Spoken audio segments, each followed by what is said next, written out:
Gente, olha a fogueira, eu tô vendo pela primeira vez na vida uma fogueira. E olha que é fogueira improvisada, porque eu tô aqui, ó, na minha casa. Fogueira improvisada.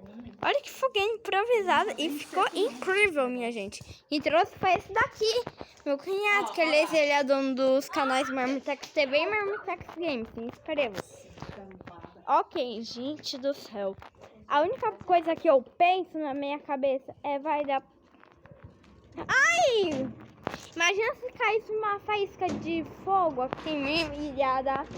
Ai, iria dar... Meu Deus, não posso falar essa palavra, porque senão o YouTube vai parar de fazer, vai desmonetizar.